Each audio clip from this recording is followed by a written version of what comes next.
Thank you, Chairman LaMaffa and Ranking Member Grijalva, and members of the subcommittee. I appreciate you holding this hearing today on agencies, federal agencies, which intimidate and bully private citizens.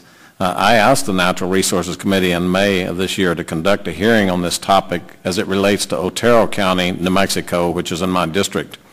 I appreciate the subcommittee looking into the issues as well as inviting the people on the ground who deal with the Forest Service every day. I'm proud to call Otero County Commissioner Ronnie Reardon a personal friend.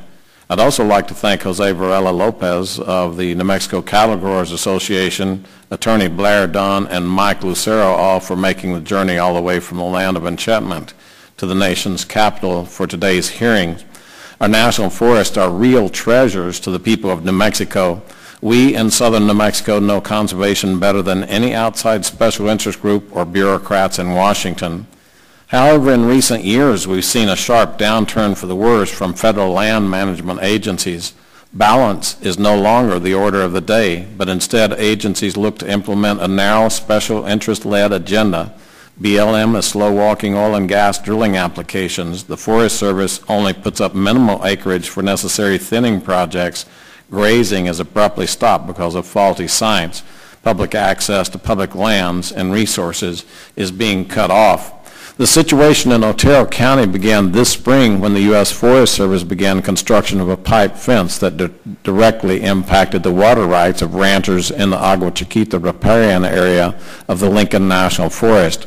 This was done to maintain the habitat of the meadow jumping mouse before the mouse was even listed as endangered. The service claimed that the construction of this fence would not impact the ranch owners who own the water because their cattle can move through two small fence openings. Imagine trying to herd a large number of cattle through a 10-foot wide opening in a fence. Bureaucrats and special interest groups treat that as a solution. I believe it's a shell game. Had the Forest Service actually consulted with the Office of the State Engineer, the agency which oversees water rights in New Mexico, the Forest Service would have learned what my office learned within 24 hours of contacting the state engineer.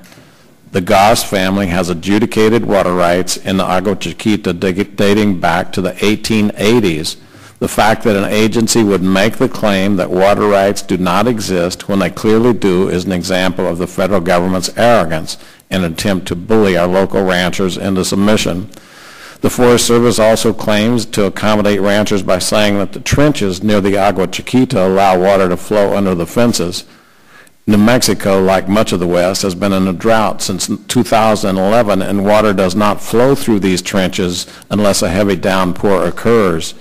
The New Mexico State Supreme Court has ruled that an individual with water rights has the ability to move the water to the cattle through trenches or pipelines, yet the Forest Service refuses to allow the pipeline.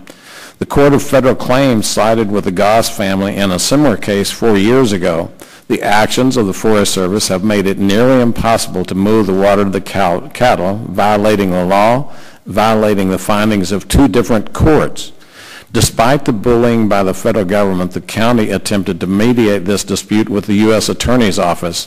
When my office asked to attend this meeting for our constituents, the U.S. Attorney and the Forest Service threatened to cancel it, leaving one to wonder why an elected official is being excluded. At this meeting, the Forest Service and U.S. Attorney refused to compromise. They would not even agree to not lock the gates on the fence until the issue could be discussed more thoroughly and resolved. I'm afraid that this is only the opening salvo from federal agencies attempting to further restrict access to water and other vital resources in the West. The Environmental Protection Agency is attempting to regulate virtually every ditch in the United States under the Clean Water Act. The Forest Service believes it has the right to regulate groundwater it does not own, including groundwater underneath lands it does not own, as well as the power to review state water rights applications. The arrogance and the bullying by federal agencies must stop. This is not some theoretical argument. It's about our culture in the West and our livelihood. It's about the economy of southern New Mexico and other western states. Chairman LaMaffa, Ranking Member Grijalva, and members of the subcommittee, I'd like to once again thank you for allowing me to speak here on this issue today. I look forward to reading the testimony and to have a more complete statement that I would like to submit for the record with unanimous consent.